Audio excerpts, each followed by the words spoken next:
আমার আপনার নবীর কাছে যেই ওহী আল্লাহ নাজিল করেছেন কোরআন, ওই কোরআন সংরক্ষণের দায়িত্ব উম্মতকে দেওয়া হয় নাই, নবীকেও দেওয়া হয় নাই, বরং এই কোরআন এই ওহী হেফাজতের জিম্মাদারি নিয়েছেন কে? এজন্য যখন ওহী নাজিল হতো রাসূলুল্লাহ সাল্লাল্লাহু আলাইহি ওয়াসাল্লাম বারবার সেটা পড়তেন যাতে করে তিনি ভুলে না যান। আল্লাহ তাআলা বলেন, লা তুহাররিক লিসানাকা লিতা'জালা বিহি ইন্না আলাইনা জামআহু ওয়া কুরআনা। আল্লাহ তাআলা বলেন, আপনি বারবার ঠোঁট নাড়াবেন না। লা তুহাররিক বিহি লিসানাকা লিতা'জালা বিহি, আপনি তাড়াহুড়ো করবেন না, আপনার কোনো চিন্তা নাই, পেরেশানি নাই, বরং শুইনা নেন, ইন্না আলাইনা জামআহু ওয়া কুরআনা, এই কোরআনকে জমা করার, সংরক্ষণ করার, হেফাজত করার দায়িত্ব আমি আল্লাহ নিয়েছি। আল্লাহ তাআলা এক জায়গায় বলেন, ইন্না নাহনু নাযালনা যিকরা ওয়া ইন্না লাহু লাহাফিজুন। আল্লাহ তাআলা বলেন, আমি এই জিকির, আমি এই কোরআন নাজিল করেছি, এই কোরআন হেফাজতের দায়িত্ব আমার। একটু চিন্তা করে দেখেন, অতীতের উম্মতদের মধ্যে হয়তো হাফেজ হইতে পারতো, কিন্তু নাই। কিন্তু এই কোরআন হেফাজতের কত ব্যবস্থা আল্লাহ তাআলা নিয়েছেন। আল্লাহ তাআলা দুনিয়ার মধ্যে কোটি কোটি লৌহে মাহফুজ বানায় দিয়েছেন, কোরআন হৃদয়ে সংরক্ষিত আছে। সারা দুনিয়ার সব কোরআনও যদি কেউ পোড়ায় ফেলে, নষ্ট হয়ে যায়, ধ্বংস হয়ে যায়, নির্ভুলভাবে একজন হাফেজ তার জবান দিয়ে কোরআনের প্রতিলিপি উচ্চারণ করতে পারবে। তাহলে আল্লাহ তাআলা এই আয়াতের মধ্যে জানায় দিলেন, আল ইয়াউমা আকমালতু লাকুম দীনাকুম, আমি তোমাদের জন্য তোমাদের দিন তথা জীবন ব্যবস্থাকে পরিপূর্ণ করলাম। শুধু তাই না, আল্লাহ তাআলা বলেন, ওয়া রাদিতু লাকুমুল ইসলাম দীনা, এবং ইসলামকে আমি তোমাদের জন্য দিন হিসাবে সুপ্রতিষ্ঠিত করলাম। এটা আল্লাহ তাআলার মনোনীত পূর্ণাঙ্গ এক জীবন ব্যবস্থা, যেটার নাম হলো ইসলাম। আর এই ইসলাম, এই দিন এমন এক জীবন ব্যবস্থা, দুনিয়ার প্রত্যেকটা ক্ষেত্রে আমাকে আপনাকে যেই জীবন ব্যবস্থা সমাধান দিতে পারে, সেটার নাম ইসলাম। আর এর পূর্ণাঙ্গতা আল্লাহ তাআলা আমার আপনার নবীজির মাধ্যমে দিয়েছে।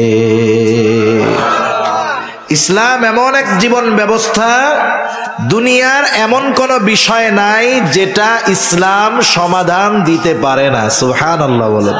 সব কিছুর সমাধান ইসলামের মধ্যে আছে, শুধু আমাদের মেনে নেওয়ার মন মানসিকতা দরকার। তাহলে এক নাম্বার পূর্ণতা লাভ করেছে শরীয়ত, জীবন ব্যবস্থা। দুই নাম্বার, আল্লাহ তাআলা পাশাপাশি বলেন, ওয়া আতমামতু আলাইকুম নি'মাতি, আমি আমার নেয়ামত তোমাদের জন্য পরিপূর্ণ করলাম। তার মানে নবীজির মাধ্যমে এক নম্বরে পূর্ণতা লাভ করেছে শরীয়ত, দুই নম্বর নেয়ামত, তিন নম্বর আমার আপনার নবীজির মাধ্যমে পূর্ণাঙ্গতা লাভ করেছে নবুয়ত। আল্লাহ রাব্বুল আলামিন আমার আপনার নবীজির নবুয়তির ব্যাপারে ঘোষণা দিয়েছেন। আমার আপনার নবীজির মাধ্যমে আল্লাহ রাব্বুল আলামিন নবী আসার ধারাবাহিকতাকে খতম করে দিয়েছেন, শিলমোহর মেরে দিয়েছেন। যদিও শেষ জামানায় ঈসা আলাইহিস সালাতু ওয়াস সালাম দুনিয়ায় আসবেন, তবে নতুন কোন শরীয়ত নিয়ে নয়, বরং শরীয়তে মুহাম্মাদীকে পরিপূর্ণ প্রতিষ্ঠিত করার জন্য আল্লাহ তাআলা ওনাকে আবার দুনিয়ায় পাঠাবে। এই বিষয়ের দ্বারা যে খতমে নবুয়ত অকার্যকর হয়ে যায়, বিষয়টা এমন না। আমাদের দেশে কয়েকটা ফিতনা আছে, ঈমান বিধ্বংসী ফিতনা। এর মধ্যে একটা ফিতনা কাদিয়ানি ফিতনা, এর মধ্যে আর একটা ফিতনা খ্রিস্টান মিশনারির ফিতনা। এই দুইটা ফিতনা, এই দুইটা জিনিস গোটা বাংলাদেশে মুসলমানদের ঈমান হরণ করার প্রধান এজেন্ডা বাস্তবায়ন করার অপচেষ্টা করতেছে। শুরু হয় কোথায়? যেখানকার মানুষ অভাব পীড়িত মানুষ, যেখানে উলামায়ে কেরামের পদচারণা কম, অনেক সময় মানুষ চিন্তা করে ভাই নুন আনতে পান্তা পুরায়, পড়ালেখার টাইম কোথায়? এরকম কিছু এলাকা আছে না, যে অভাব দারিদ্রতা এমন যে যেখানে জীবন বাঁচিয়ে রাখা দায় সেখানে লেখাপড়ার সুযোগ কোথায়? রুটি রুজি জোগাড় করতে গিয়েই তো জীবনটা শেষ। সেজন্য প্রথম টার্গেট একেবারে উত্তরবঙ্গের শেষ এলাকাগুলো, যেখানের মানুষ গরমেও কষ্ট, শীতেও কষ্ট, প্রতি বছর বন্যায় তাদের ঘর বাড়ি প্রতি বছর 2-1 বার দোয়া মোছা হয় আর কি। আরেকটা হলো পার্বত্য অঞ্চলে, যেসব জায়গায় এদের ওই মিশনারি গুলো চলে, ওদের মূল মিশন হলো মানুষদের ঈমান ধ্বংস করে দেওয়া। তাহলে 1 নাম্বার কাদিয়ানি, 2 নাম্বার খ্রিস্টান মিশনারি। এই খ্রিস্টান মিশনারি যারা ওরা সরল মনা মুসলমানদের ঈমান ধ্বংসের প্রথম কার্যক্রম শুরু করে সেবার মাধ্যমে। কিসের মাধ্যমে? সেবার মাধ্যমে। কারণ উত্তরাঞ্চলের এমন এমন জায়গা এখনো আছে কল্পনাতীত বিষয়, সেসব জায়গায় মানুষ সহজে যাইতে পারে না, যাইতে চায় না। একেবারে দুর্গম এলাকায় চরের মধ্যে দিয়া, বালুর মধ্যে দিয়ে হেঁটে হেঁটে 15-20-25 কিলো দূরে গিয়ে একটা জনপদ, জনবসতি, না যায় গাড়ি, না যায় নৌকা। এখন 20-25 কিলোমিটার 30 কিলোমিটার ওই বালুর মধ্যে পায়ে হাইটা যদি আমাদের যাইতে বলেন, যাওয়ার আগে বালুর মধ্যে শেষ হয়ে যেতে হবে। ওরা গিয়ে ওই সব অঞ্চলে, ওর টাকা পয়সার অভাব নেই।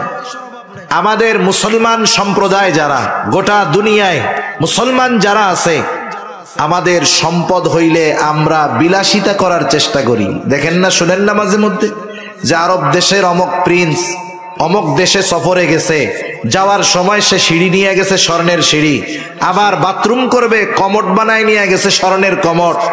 এরা সম্পদ পাইলে বিলাসিতা করে, আর ওই খ্রিস্টানেরা সম্পদ পাইলে তাদের ওই ধর্মকে গোটা বিশ্বের মানুষের কাছে পৌঁছে দেওয়ার জন্য তাদের জীবনের অর্জিত সম্পদগুলোর বড় একটা অংশ খ্রিস্টান মিশনারিতে দান করে দেয়।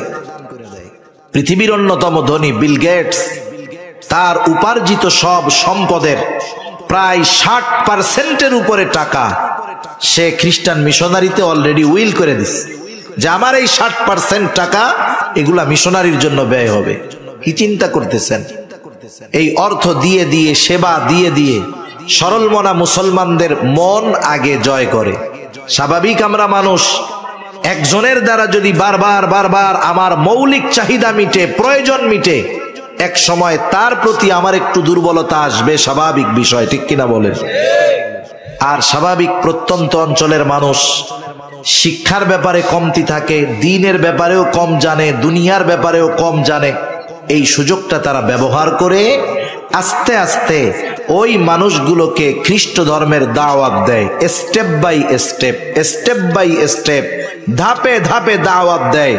এই সময় তারা আমাদের নবীজির ব্যাপারে এ কথা বলে যে, শোনো, তোমাদের হুজুররা বলে তোমাদের পরে নাকি, নবীজির পরে নাকি আর কোনো নবী আসবে না, তাই ঈসা আলাইহিস সালাম দুনিয়ায় আসবে, তোমাদের হুজুররাই কথাও বলে না? হ্যাঁ বলে। তাইলে তোমাদের নবীর পরে যদি ঈসা আলাইহিস সালাম আবার দুনিয়ায় আসে, উনি তো নবী, তাই না? বলে হ্যাঁ। তাইলে উনি যদি আবার নবী আসে, তাইলে শেষ নবী কেমন করে মুহাম্মদ সাল্লাল্লাহু আলাইহি ওয়াসাল্লাম হইল? মূর্খ মানুষ বোঝে না, তখন চিন্তা করে, হায় এটা তো বাস্তব, ঈসা আলাইহিস সালামও তো নবী, আমাদের নবীও নবী। এই যে তাহলে ঈসা আলাইহিস সালাম যদি আমাদের নবীর পরে আসে নবী হিসাবে, তাইলে তো উনি তো নবী। মুহাম্মদ সাল্লাল্লাহু আলাইহি ওয়াসাল্লামের পরে আসলো। এখন আস্তে আস্তে অজ্ঞতার কারণে প্রথমে মাথার মধ্যে সংশয় ঢুকায়া দেয়, সংশয়। এরপরে আস্তে আস্তে হয়তো আরো কিছু কথার পরে সেও বিশ্বাস করে নেয় যে ঈসা আলাইহিস সালাম শেষ নবী। নাউযুবিল্লাহ। ঈসা আলাইহিস সালাম শেষ সময়ের ত্রাণকর্তা হবেন। তার ঈসাই ধর্মের উপরে যারা থাকবে তাদেরকে তিনি মুক্তির ব্যবস্থা করে দিবেন। এই ধরনের ভ্রান্ত বিশ্বাসে বিশ্বাসী করে সরল মনা মুসলমানদের ঈমান হরণ করা এদের দায়িত্ব।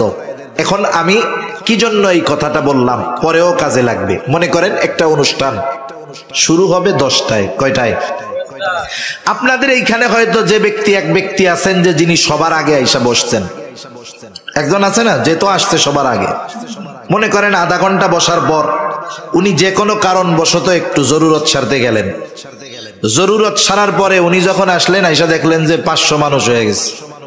উনি 500 মানুষের পরে আবার আসলেন, আসছিলেন সবার মধ্যে ছিলেন না, আবার যখন আসলেন তখন দেখেন কি লোকজন ভরপুর। এই লোকের ব্যাপারে কি বলবেন যে উনি সবার লাস্টে আসছে? উনি আসছে কখন? সবার আগে। কখন আসছে বলেন না? ঈসা আলাইহিস সালাম আমার আপনার নবীজির আগে দুনিয়ায় আসছেন। আল্লাহ তাআলা ওনাকে কারণবশত তুলে নিয়ে গেছেন আসমানে, উনি ওইখানে আছেন। আবার আল্লাহ তাআলা ওনাকে দুনিয়াতে পাঠাবেন। কেন পাঠাবেন? নতুন কোন শরীয়ত দিয়ে নয়, নতুন কোন জীবন ব্যবস্থা দিয়ে নয়, বরং এই শরীয়তকে বিশ্বব্যাপী প্রতিষ্ঠার দায়িত্ব নিয়েই তিনি দুনিয়ায় আসবেন। কাফেরদেরকে সমূলে নির্মূল করার মিশন নিয়েই তিনি দুনিয়ায় আসবেন। আল্লাহ তাআলা ওনাকে পাঠিয়েছেন আমার আপনার নবীজির আগে, কারণবশত উঠায় নিয়েছেন। আবার নবুয়তির পরে তিনি আমার আপনার নবীর পরে শেষ জামানায় দুনিয়ায় আসবেন। উনি আবার আসার কারণে এ কথা বলার সুযোগ নাই উনি শেষ নবী। বলার সুযোগ আছে? কারণ ওনার মূল আগমন ঘটছে আগে, ওটাকেই ধর্তব্য হবে। শেষ জামানায় উনি আসবেন, উম্মতে মুহাম্মাদির এই মুহাম্মাদি শরীয়তের দাওয়াতি কাজই তিনি করবেন। সুতরাং খ্রিস্টানেরা যেই বিষয়ে দাবি করে আমার আপনার নবীজির খতমে নবুয়াতকে অস্বীকার করে, এটা কখনোই গ্রহণযোগ্য হতে পারে না। এখন খ্রিস্টানরা করে করুক, সেটা এক বিষয়। আরেকটা সম্প্রদায় হলো কাদিয়ানি সম্প্রদায়, যারাও আমার আপনার নবীজির খতমে নবুয়াতকে অস্বীকার করে। কাদিয়ানি গোলাম মোহাম্মদ কাদিয়ানির একটা বক্তব্য এরকম, খতমে নবুয়াত দ্বারা উনি বোঝাতে চাচ্ছেন যে এতকাল আল্লাহ তাআলার নবী পাঠানোর দায়িত্ব শেষ হইছে আমার আপনার নবীর দ্বারা। এখন আমার আপনার নবী যদি চায় নবুয়াত বন্টন করতে পারবে, নাউযুবিল্লাহ বলেন। তার দাবি ওই মুহাম্মদ সাল্লাল্লাহু আলাইহি ওয়াসাল্লামের বন্টনকৃত নবী যারা, তাদের মধ্যে একজন হলো গোলাম মোহাম্মদ কাদিয়ানি, নাউযুবিল্লাহ বলেন। এজন্য দেখবেন কাদিয়ানিরাও তাদের কালিমায়ে লা ইলাহা ইল্লাল্লাহ মুহাম্মাদুর রাসূলুল্লাহ এটাই বলে। এখন বলেন তো, ঘুরায়া ফিরায়া যেভাবেই হোক তারা গোলাম মোহাম্মদ কাদিয়ানিকে নবী বানাতে চায়, এটা তাদের মূল টার্গেট। এখন কেউ যদি গোলাম মোহাম্মদ কাদিয়ানিকে নবী হিসাবে স্বীকার করে, তাহলে কোরআনুল কারীমে খতমে নবুয়াতের স্পষ্ট বক্তব্য আল্লাহ তাআলা দিয়েছেন। আল্লাহ তাআলা বলেন, মা কানা মুহাম্মাদুন আবা আহাদিম মির রিজালিকুম ওয়ালাকিন রাসূলুল্লাহ ওয়া খাতামান নাবিয়্যিন। আল্লাহ রাব্বুল আলামিন বলেন, মা কানা মুহাম্মাদুন আবা আহাদিম মির রিজালিকুম ওয়ালাকিন রাসূলুল্লাহি ওয়া খাতামান নাবিয়্যিন। মুহাম্মদ সাল্লাল্লাহু আলাইহি ওয়াসাল্লাম তোমাদের কোন পুরুষের পিতা নন, ওয়ালাকিন রাসূলুল্লাহি ওয়া খাতামান নাবিয়্যিন, তিনি হলেন আল্লাহর প্রেরিত রাসূল এবং শেষ নবী। মুফাসসিরিনে কেরাম বলেন, এটা হলো খতমে নবুয়াতের অকাট্য দলিল, আর কোন দলিলের প্রয়োজন নাই। সাথে সাথে নবীজি সাল্লাল্লাহু আলাইহি ওয়াসাল্লামের বক্তব্য হলো, আনা খাতামুন নবিয়্যিন লা নাবিয়্যা বাদি, আমি শেষ নবী, আমার পরে আর কোন নবী নাই। এখন একটা মানুষ বেঈমান হওয়ার জন্য গোটা কোরআনুল কারীমকে অবিশ্বাস করা লাগবে না, কোরআনুল কারীমের একটা পারাকে অবিশ্বাস করা লাগবে না, কোরআনুল কারীমের একটা সূরাকে অস্বীকার করা লাগবে না, কোরআনুল কারীমের একটা রুকুকে অস্বীকার করা লাগবে না, কোরআনুল কারীমের একটা আয়াতকে অস্বীকার করা লাগবে না, কোরআনুল কারীমের একটা শব্দকে অস্বীকার করা লাগবে না। কেউ যদি কোরআনুল কারীমের একটা অক্ষরকে অবিশ্বাস করে, বেঈমান হওয়ার জন্য এটাই যথেষ্ট। কোরআনুল কারীমের মধ্যে অনেকগুলা সূরার শুরুতে একটা একটা অক্ষর আছে। যেমন এক সূরার শুরুতে আছে কফ, আরেক সূরার শুরুতে আছে সাদ, আরেক সূরার শুরুতে আছে নুন, একটা একটা অক্ষর। এখন যদি গোটা দুনিয়ার মুফাসসিরদেরকে জিজ্ঞাসা করা হয়, বলেন তো নুন শব্দের অর্থ কি, কফ শব্দের অর্থ কি, সদ শব্দের অর্থ কি?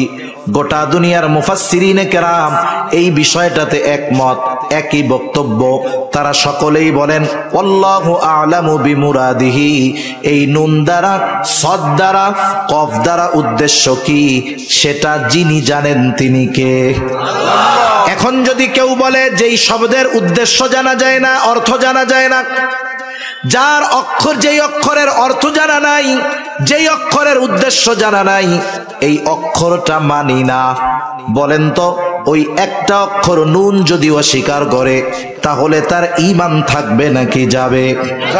তাহলে যারা গোটা কোরআনুল কারীমে স্পষ্ট আল্লাহ তাআলার বক্তব্য খতমে নবুয়ত সম্পর্কে যে আমার আপনার নবীর পরে আর কোনো নবী নাই, এই বক্তব্যকে যারা অস্বীকার করে কোনো সন্দেহ নাই এরা কাফের, কোনো সন্দেহ নাই।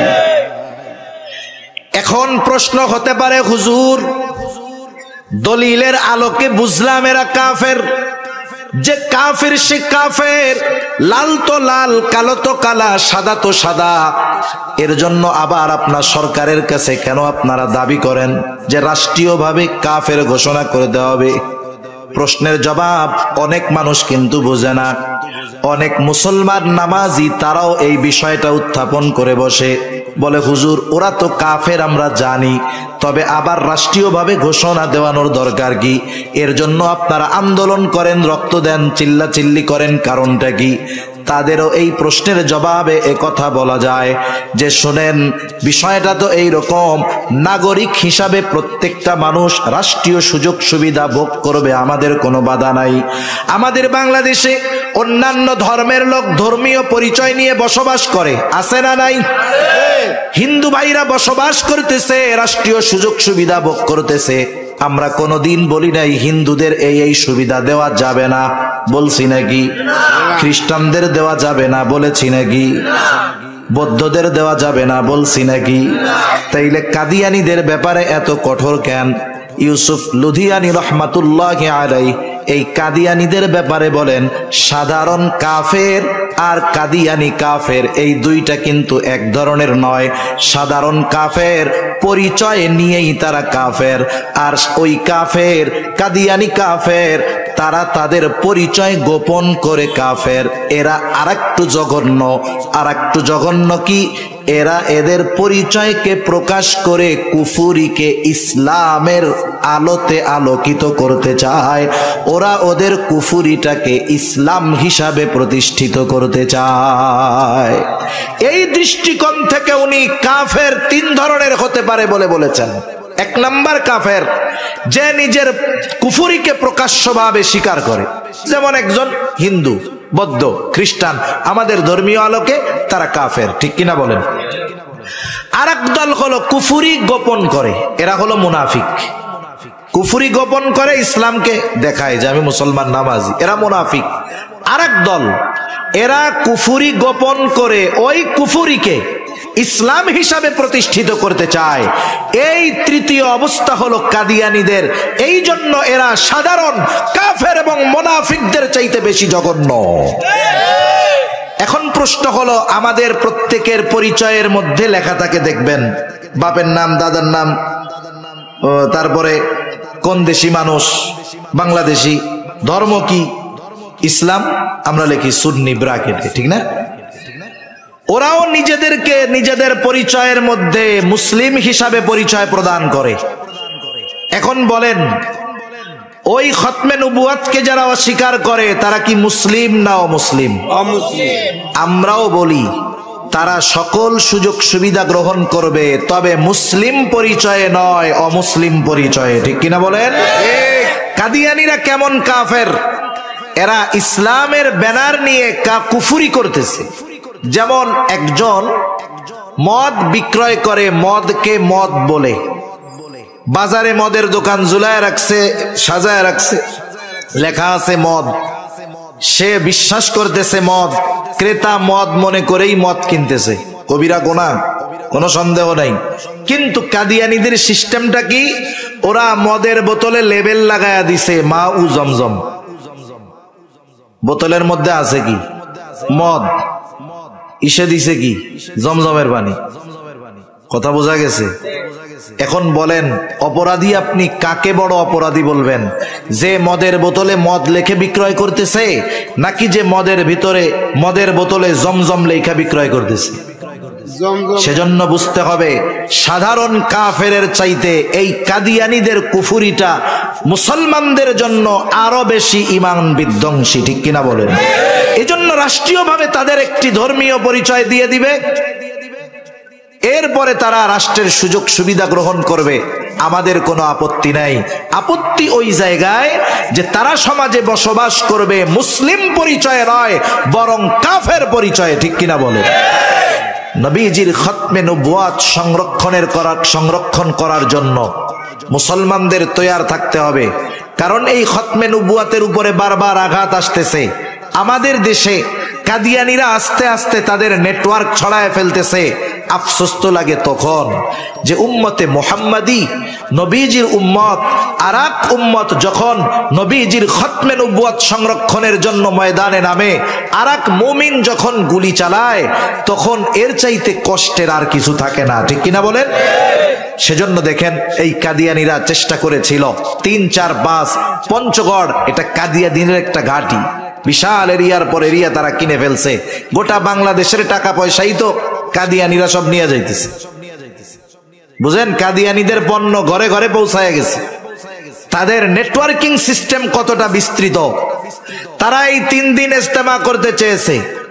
মুসলমান হয়তো আমলের দিক দিয়ে ত্রুটি আছে, কমতি আছে, কিন্তু কিছু বিষয় আছে সেই সব জায়গায় যখন কেউ আঘাত করে, বেনামাজিও তখন বসে থাকতে পারে না ঈমানের কারণে, ঠিক কিনা বলেন? আপনাদের বোলায়ও তো আপনারা দেখছেন নবী প্রেমিকেরা, দাড়ি টুপিওয়ালা বাদ দেন না, সাধারণ মানুষ যারা ছিল ঈমানের মহব্বত, নবীজির মহব্বতে ময়দানে নামতে দ্বিধাবোধ করে নাই, ঠিক কিনা বলেন? পঞ্চগড়ের মুসলমানেরা নামছে। হায় হায়, মুসলমানদের উপরে গুলি করা হলো, ছোট ছোট বাচ্চাদের গুলি লাগলো। এক ভাই আমার শাহাদাত বরণ করলেন। আর একটা বিষয় হলো, মনে রাখতে হবে, যেই কারণে, যেই জমিনে ইখলাসওয়ালা মুমিনের রক্ত যেই জমিনের উপরে পড়বে, যেই কারণে ওই রক্ত বর্ষিত হবে, ওই যেই কারণে রক্ত জমিনে পতিত হবে, আল্লাহ তাআলা ওই বিষয়ের সফলতা ওই রক্তের বদৌলতে দিবেন ইনশাআল্লাহ। তাদের ইজতেমা বন্ধ হয়েছে সাময়িকভাবে বন্ধ, কিন্তু তারা যেন ভবিষ্যতে মাথা চাড়া দিয়ে না উঠতে পারে, এজন্য আমাদের প্রত্যেককে সর্ব অবস্থায় সচেতনতা এবং সাবধানতা অবলম্বন করতে হবে, ঠিক কিনা বলেন? কারণ এই বিষয়টা আমল সম্পৃক্ত বিষয় নয়, খতমে নবুয়াত এটা ঈমান সম্পৃক্ত বিষয়। আর আমার সব নিয়ে যাও অসুবিধা নাই, কিন্তু ঈমানের উপরে আঘাত আসলে বসে থাকা যাবে না। এই বিষয়টার জন্য প্রস্তুত থাকতে হবে। আর এই নবীজির শানের ব্যাপারে, খতমে নবুয়াতের ব্যাপারে আমাদের জানতে হবে, উলামায়ে কেরামের সুপরামর্শের আলোকে ইনশাআল্লাহ সামনে অগ্রসর হতে হবে। ইনশাআল্লাহ পারা যাবে তো? আল্লাহ তৌফিক দান করুন। তাহলে আল্লাহ তাআলা আমার আপনার নবীজির মাধ্যমে নবুয়াতকে পরিপূর্ণতা প্রদান করেছেন, যা অতীতের কোন নবীর মাধ্যমে আল্লাহ তাআলা করেন নাই। 4 নম্বর, আল্লাহ রাব্বুল আলামিন আমার আপনার নবীজির মাধ্যমে আখলাকের পূর্ণতা প্রদান করেছেন। আমার আপনার নবীজির আগে যত নবী দুনিয়ায় ছিল প্রত্যেকে উত্তম আখলাকওয়ালা, কোনো সন্দেহ নাই। তবে আমার আপনার নবী শুধুমাত্র উত্তম আখলাকওয়ালা নবী নয়, বরং আমার আপনার নবী হলেন উত্তম আখলাকে পরিপূর্ণতা প্রদান করনেওয়ালা নবী। আমার আপনার নবীজির চারিত্রিক সনদ দুনিয়ার কেউ দেয় নাই। আমার আপনার নবীজির চারিত্রিক সনদ দিয়েছেন আল্লাহ। আর আমার আপনার নবীজির চরিত্র কেমন ছিল? অনেক সময় আমাদের জীবনে এমনটা হয়, একটা মানুষ জীবনের প্রারম্ভে হয়তো অনেক অপরাধের সাথে জড়ায় ছিল, একটা সময় তাওবা করছে, ভালো হয়ে গেছে, আর গুনাহ করে না। কিন্তু আমার আপনার নবী এমন চরিত্রওয়ালা নবী, নবুয়তির আগে হোক পরে হোক আমার আপনার নবীর দ্বারা এমন কোন কাজ কখনো সংগঠিত হয় নাই যার দ্বারা কাফেররা আমার আপনার নবীর চারিত্রিক ব্যাপারে কোনো কথা বলতে পারে। যেমন দেখেন হযরত মূসা আলাইহিস সালাম যখন কারুন সম্পদের মালিক হয়, অঢেল সম্পদের মালিক কারুন, মূসা আলাইহিস সালাম কারুনকে বলল, কারুন এই সম্পদের মূল মালিক হলেন আল্লাহ, তুমি তোমার সম্পদের যাকাত দাও।